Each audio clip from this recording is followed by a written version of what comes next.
Um, let's see. You know what? Let's take Andrew in Tinsburg, Ohio. Trinsburg, Ohio. How are you doing, Andrew? Yo, great. Hey, where is Trinsburg, apart from Ohio? Earth. It's halfway between Cleveland, halfway between Akron. Okay. Half between Cleveland and Akron, yeah. It's funny because when people call from Ohio and it's a town I've never heard, it's always halfway between Cleveland and Cincinnati, or Cleveland and Columbus, or Cincinnati and Columbus, or, you know, they point out the big cities. It's always halfway in between. That's where everybody is, right in the middle. Well, we have the largest twins festival in the world every August, so like 2,000 sets of twins come, and it's just crazy. So is it actually Twinsburg or Trinsburg? Twinsburg. Ah, okay. So we have a typo on here. Twinsburg makes more sense. Yeah. Yeah, I've called the Atheist Experience before, yeah. We've talked before. Right. Well, welcome to Talk Heathen. What do you got for us? It says this you want to... is the first time I called this show, so this is exciting. Well, welcome. It says here you want to give evidence for the biblical magi? Yeah, I found 2 references outside the Bible of that in 66 AD, Magi visited Nero, and in 10 BC, Magi visited Herod. And I always thought that was weird because it's only in Matthew, the Magi story, and why Matthew would put that in, I don't know why. Only Matthew would put that in. Or whomever wrote the book of Matthew, you mean? Well, I have to believe Matthew wrote that. I'm a Christian. So. I mean, you don't. Well, no, actually, you don't. Yeah. The book is anonymous. The name. So every responsible Christian scholar on the planet will tell you that we have no idea who wrote the book of Matthew, and that Matthew was a name attributed as a matter of church tradition. No reasonable biblical scholar on the planet thinks that the book of Matthew was actually written by Matthew. And if you open up Bibles that actually have cover pages and stuff, like if you have an NIV Bible, if you open it up to the book of Matthew, there's a cover page that describes the book and authorship and points this out. So there's nothing about Christianity that requires you to believe that an anonymous book was actually written by a specific individual. Well, we talked about this last time, and we went over it. And there's different. You got mad because I said harmony of the Gospels last time. All right. Well, I mean, so in between now and the next time you call, it might be worth it to talk to some biblical scholars and figure out whether Matt's point is one that you should accept. Let's just focus on what you're saying today. Of the biblical magi, yeah, sorry. I was going to say, my understanding, and I don't have as good a knowledge of the New Testament as Matt here, at least, is that the Magi story, or you're referring to, like, the Magi that visited Jesus, or am I missing something? Yeah, see, it's only in Matthew. Yes. So, okay. Matthew, so, because the 2 things that you described were there were Magi that visited Nero and Magi that visited Herod. Yeah. So we both have Roman Magi visiting a Roman emperor, and Herod, who was like the name. He was, I think he was something around the Jerusalem area. Okay, so just to clarify, I mean, it would be good. I already know that. We'll have to follow up on the Reddit or something. After the research for this has been done. But are you saying that those visits are evidence that there was a third visit? The story is plausible. The story is plausible in the Bible. It's plausible that Jesus, as an infant, was visited by Magi because Magi existed in the ancient Roman world, is sort of the point you're making? That's like saying it's plausible that Jesus was laid in a manger because mangers existed in the world. It's certainly not outside the realm of possibility, but it doesn't in any way demonstrate that element of the story is true. I agree, but I don't really have a grand slam argument for the Bible. I don't know what kind of arguments you're looking for. No, I just mean, okay, that's good. You've found a reference to something that is... You didn't even have to go that far. You could have just said Herod was real, and I would have said, yep, Herod was real. And you could have said Quinius was real. Yep, I would be willing to accept that, but that doesn't prove that there was a census conducted along that time where people had to travel to Jerusalem to register for it. So proving some elements of a story are real or plausible doesn't do anything for the other elements of the story, especially when the other elements of the story are an immaculate conception, followed by a virgin birth, followed by signs in the heaven, followed by a life of purported miracles and stuff like that. Each of those things needs evidence for it. An example we've used over and over again, which I think either came from Jeff D. or Russell, which is if archaeologists dig up New York in 1,000 years, that doesn't prove that Spider-Man was real. Well, if God took human form, wouldn't you think it would be not a typical birth?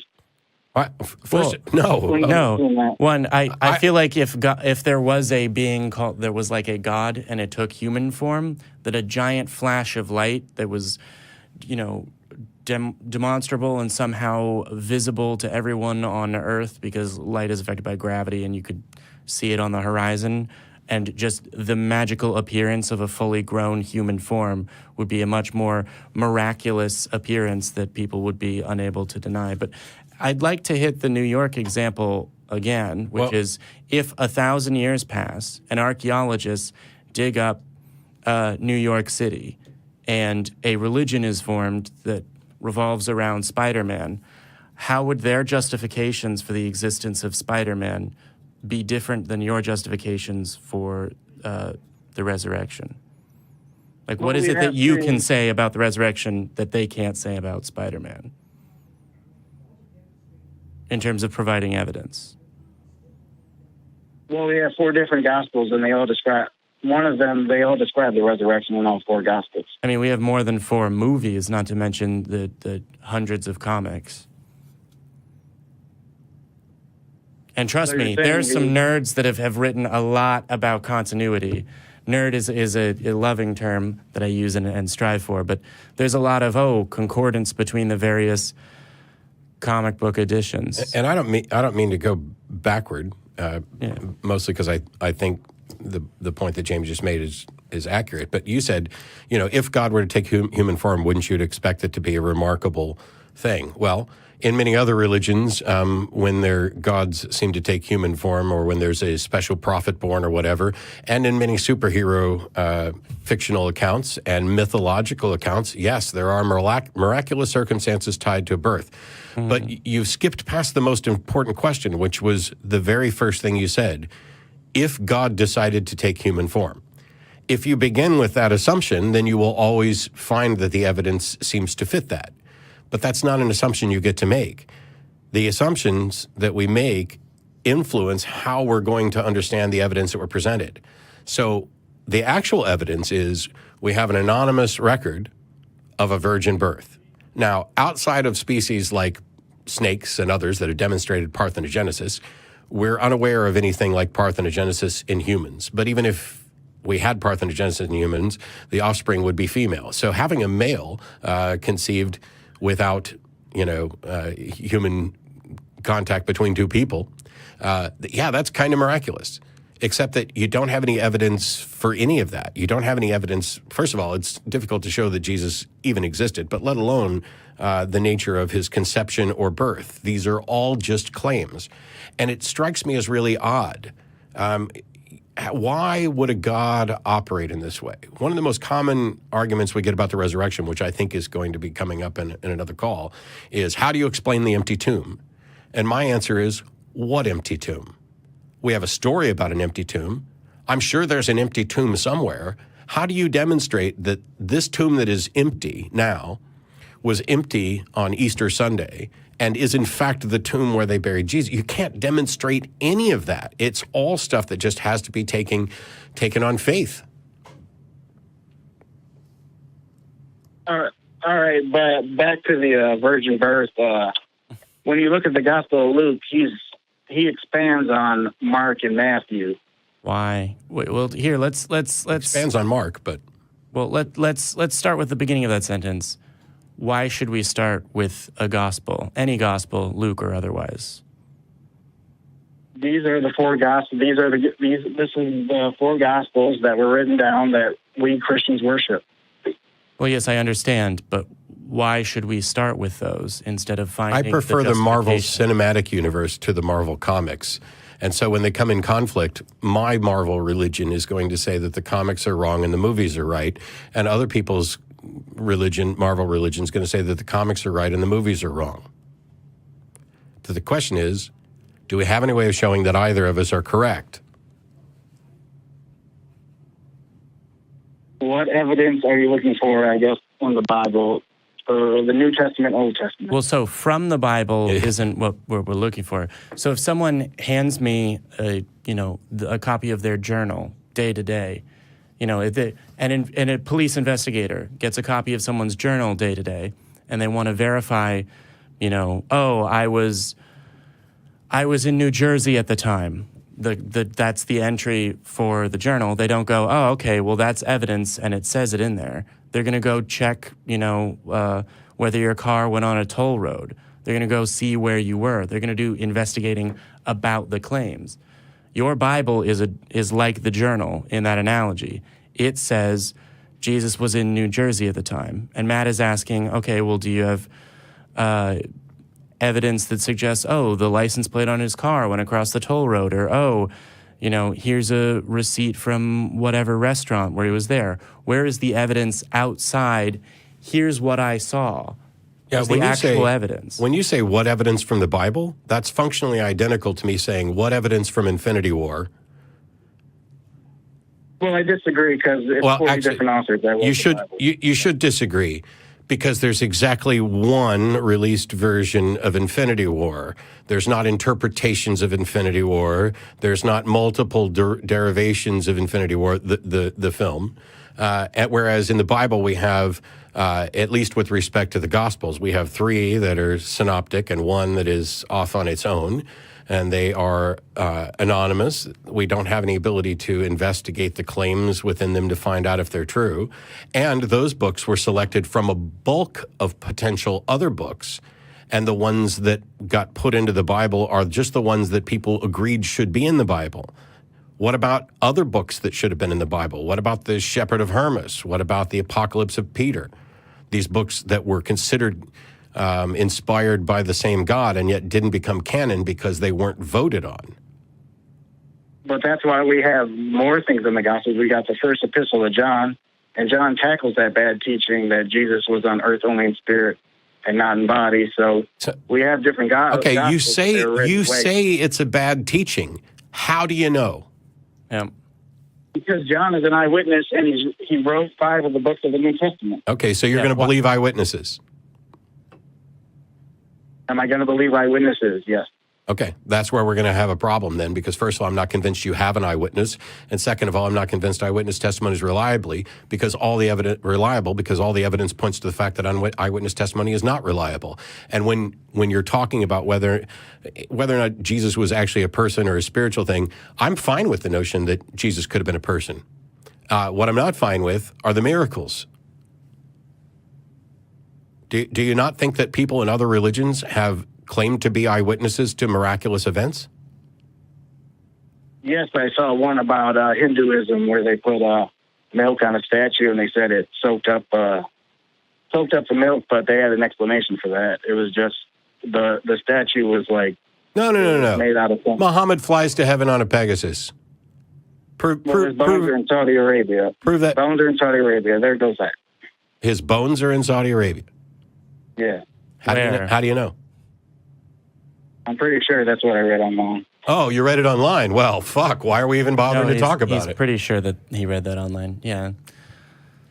Well, you could look it up for me because I don't have a computer for me. Okay. Well, so here's what I will say. That's I will say that phrase because I say it often apparently. But just as a quick side note, I don't want just this call to be the end of this dialogue because there's so many references to, this piece of information, but we need more research, or, Herod was around Jerusalem at the time, I think. Those are things that can be researched. as a quick side note, one, a second call would be great, but two, do you get online to have these discussions?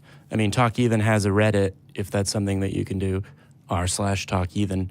I've called the Atheist Experience 5 times, so. Okay. I mean, do you engage There's online another show on as Friday. well? There's another show on Friday I saw. Yeah, Truth Wanted. It's a good show. People should tune in and support it as well, and support this show. And people should watch all of our shows, like and subscribe, and we should get $1 trillion in donations so we can help people. But do you engage online at all? Because I think that there's, like you said, I'd look it up, but I don't have a computer in front of me. If you engage online, you always have a computer in front of you.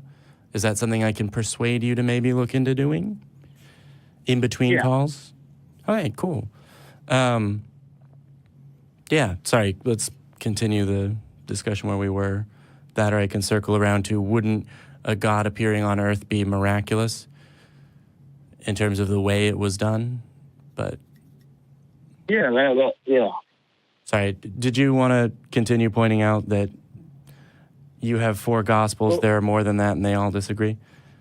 Sorry, I'm asking Matt where he wanted to go with the conversation. No, wherever Andrew wants to go next. It's just that it seems to me that the big disagreement here is we have a story, and it would be nice to find out whether or not it's true.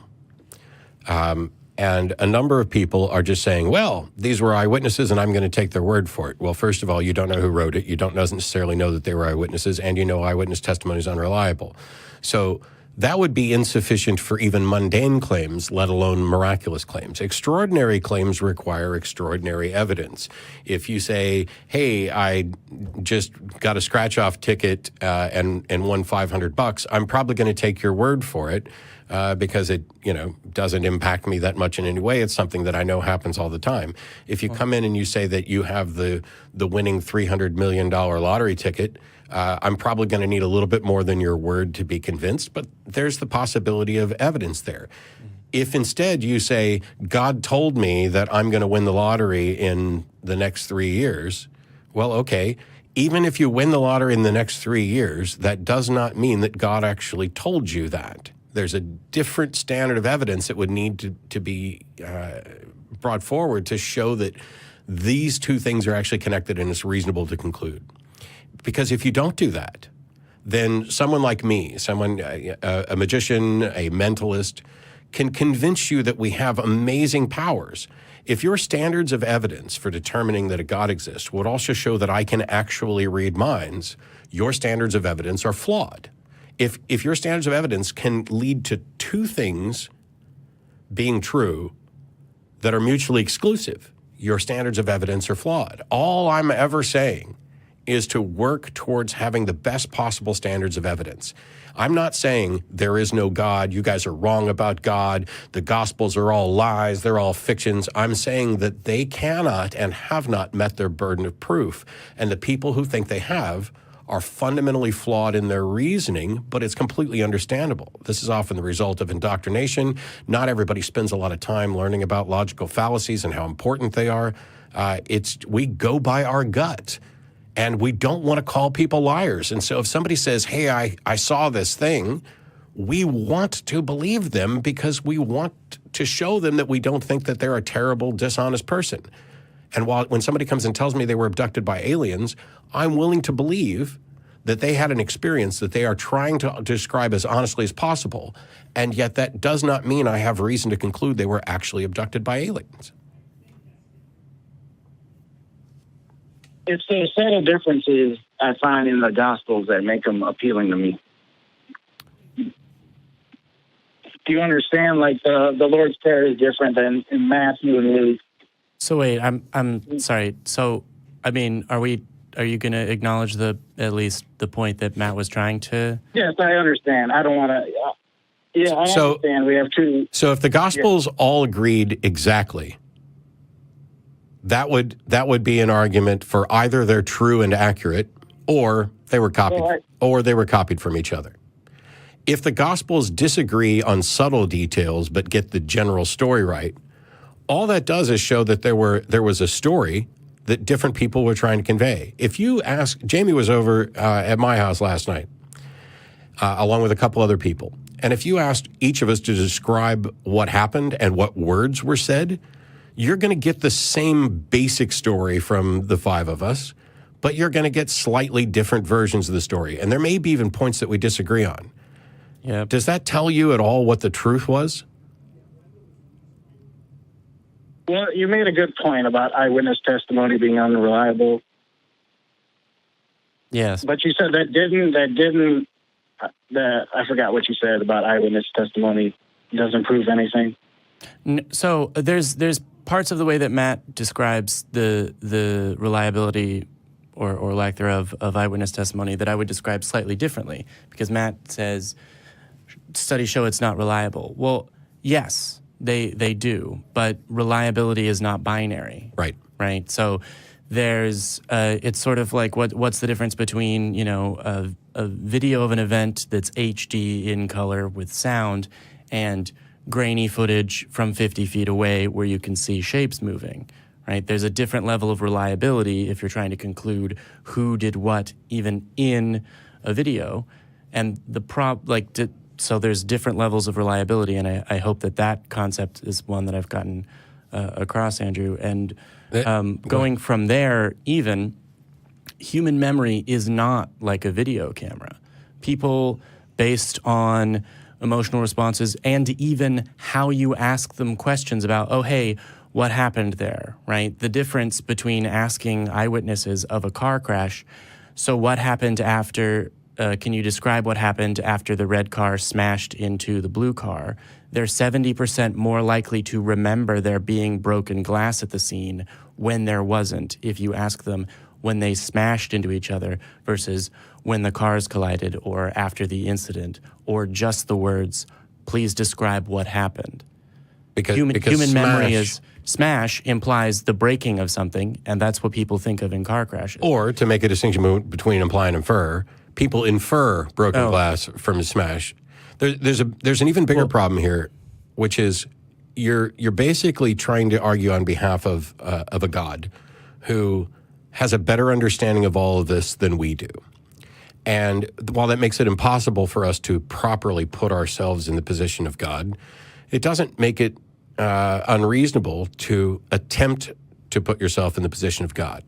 So you're God, and you've decided to do something to fix mankind. Now, we'll set aside the whole I'm going to take human form and engage in some blood magic sacrifice to create a loophole.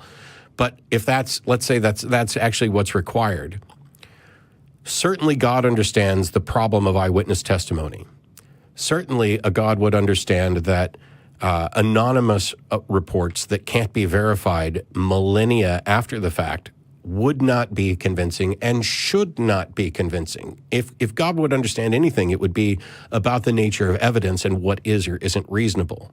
And so to claim that differences in the Gospels make this more reasonable, I understand why people are motivated to go to that line of reasoning.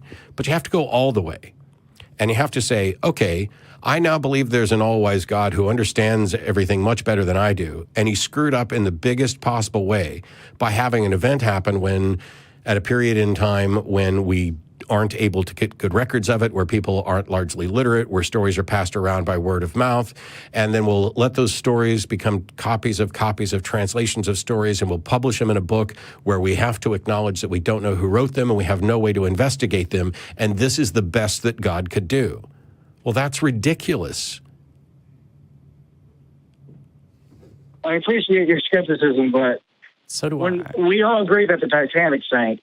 But Frank Turk made a good point that some of the eyewitnesses saw the ship just sink in one piece, but some of them saw it break in part and then sink. Yeah. But when Ballard discovered that, it was broken in two pieces. But in traumatic experiences, the time to believe it was broken in two pieces is when we actually had the evidence for it. Yes. If we'd established two separate Titanic religions, one that claimed it broke into two pieces and one that claimed it sank as one piece, at least one of those would have been wrong.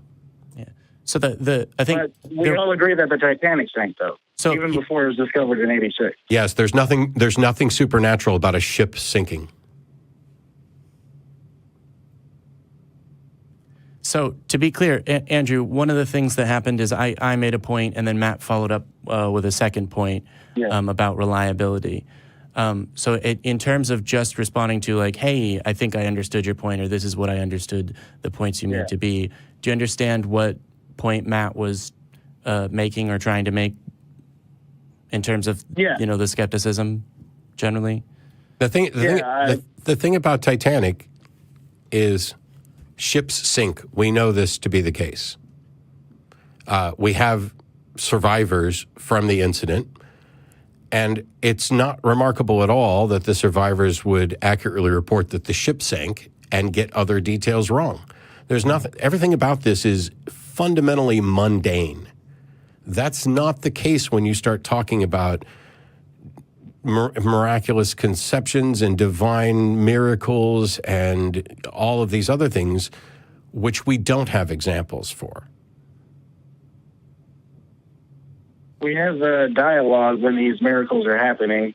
No, we have records of them. So, let me take a different track. Andrew, I don't know when or where you went to high school or had whatever scenario. If you had a group of people, right, who were between the age of 0 and 30, and the group of friends, there was some conflict over here. We'll say it got sparked because people were disagreeing over who was going to pay the check at a restaurant, and then after that, an argument ensued, and there's it's a collection of friends and married couples, etc., and you are trying to figure out, wait a minute, who started this? Who's in the wrong? What's going on? You get completely opposite characterizations and details from everyone in that conflict. They were eyewitnesses. It was something incredibly, incredibly important to them because it's shattering their friend group, and it happened last Thursday.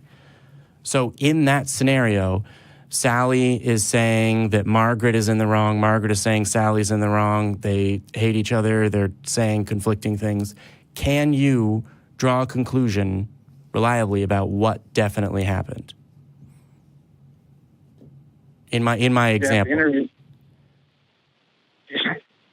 I don't know what that has to do with the guy. No. So I'm trying to make a broader point about eyewitness testimony. I think, again, but... Why couldn't you just answer? So all he's asking is, given that scenario, can you reasonably conclude what actually happened? You'd have to interview all the eyewitnesses. Yes. So you interview the eyewitnesses. Sally says Margaret was being really rude and then said something snide about how Margaret always pays the check and that Sally offered to pay the check, and then Margaret was offended, right? And that's what Margaret says. Sorry, what's the point you're making? What do they call that? The telephone argument? You say something to one person. No, it's not identical. So it's not identical to that. That is the result of your interviewing Margaret in this scenario. And when you interview Margaret, Margaret says, "Well, I always pick up the check," a fact that Sally now contests, and I was feeling awkward because it seemed like Sally wanted to offer, and there was a brief sort of awkward, should I, take the check? And then Sally freaked out because I ended up paying the check because I didn't know. And those are the two stories that you get. Can you conclude who was being rude to whom first? No. Can you conclude, just based on that, whether or not Margaret has always paid the check when they go to lunch?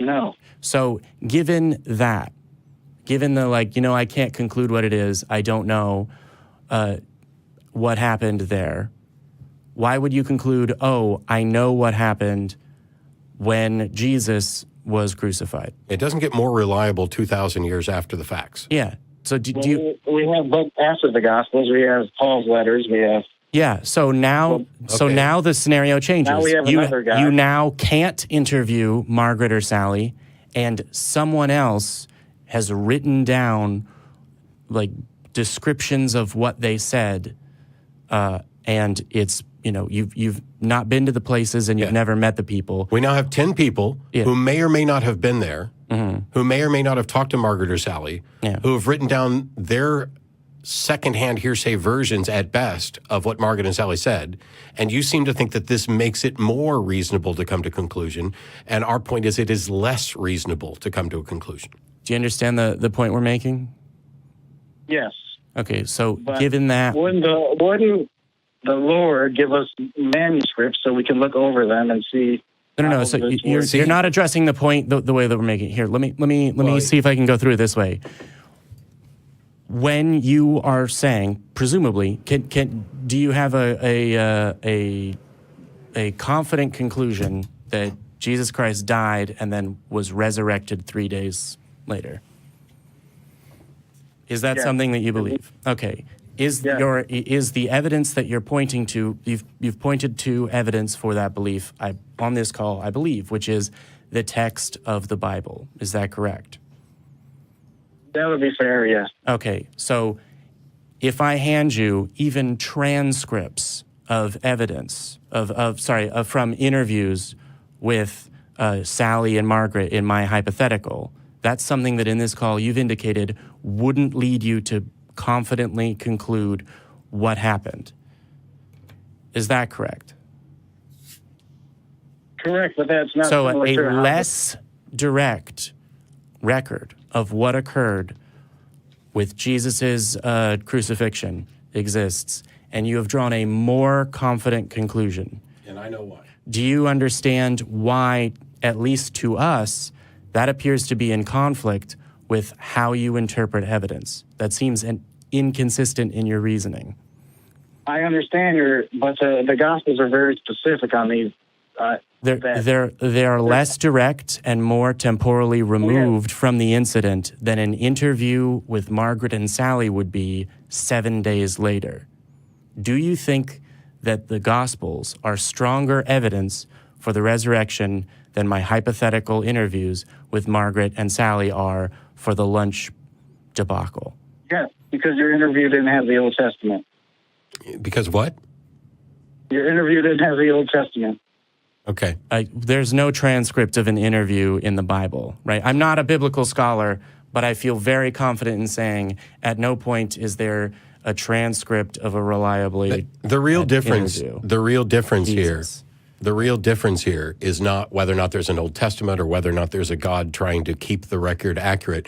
Those are both cases of special pleading. The real difference here is that you have begun with a belief and are interpreting the evidence with respect to that belief. What you have essentially done with respect to Jamie's analogy is you have concluded for some other reason that Margaret actually doesn't ever pay the check, and then you find the evidence that's consistent with that belief and say that it supports your conclusion. That is the exact opposite way of how we are supposed to view evidence if we are going to be reasonable and rational. This is a flaw in the way that you are evaluating evidence, and your religion has given you defense mechanisms so that this flaw doesn't seem to bother you, so that you can come up with some excuse. Well, if there was a God, wouldn't that God make sure we had the right information? Perhaps. But you're ignoring the fact that if there was a God, there wouldn't be any question about this information in the first place. And we don't get to assume there's a God in order to claim that the information is accurate. What you're doing is saying, hey, in the issue with Margaret and Sally, there's a waiter, and that waiter wrote a book about what Margaret and Sally had been doing for years beforehand, and that waiter's testimony overrides everything, and I'm going to believe it and use it to interpret it. And yet still, we have no evidence of a waiter. We have no way to interview a waiter, and the waiter is the very thing that we're trying to prove. Because this whole story from Jamie isn't about who paid the check. It's about whether or not there is a waiter who can confirm who paid the check. Yeah. All hail the prophet waiter. Peace be upon him. Sorry, but do you understand the point that Matt is making? Yeah. Do you see how it's an analogy for the way that your reasoning plays out if it's applied to the resurrection in the Bible as a reliable story? I understand. Okay. So what would change your mind?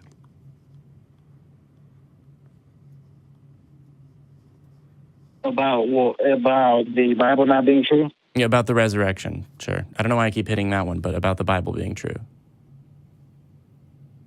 I think there's loads of evidence. But Matt's question was, what would change your mind? I mean, saying whatever question you're asked, honestly answering, I don't know is not something we're going to fault you for or shame you for. I'd say evidence for abiogenesis or the panspermia theory. Wow. What? Wait, so hold on. This is what I meant when I said your religion is giving you defense mechanisms, because neither one of those are relevant to the subject at hand. Yeah. And demonstrate another flaw, that even if we had no evidence for abiogenesis or panspermia or any of those things, creationism doesn't become true by default.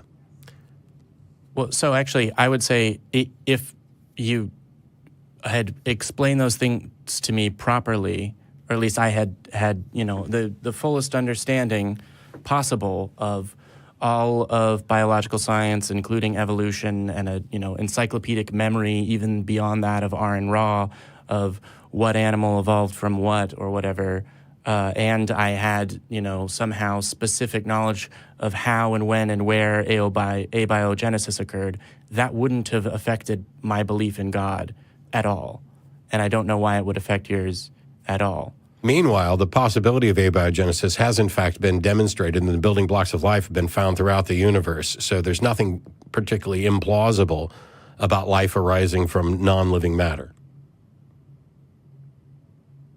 So you want me to demonstrate that Genesis is No. true? So here's what I will say. So we've been on this call for a while, and I'll want a repeat call, and I know that Eric will eventually want to hear from you as well.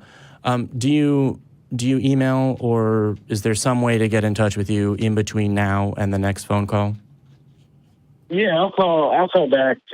Well, so yes, but in between that, because if we're communicating even just over email, that's a way for us to communicate where we have the links and references that you can take your time and read and understand and respond with links and evidence and questions, etc., in a more detailed way. So instead of having Matt summarize part of the research, you'd be able to read it yourself and check the methodology and all of this.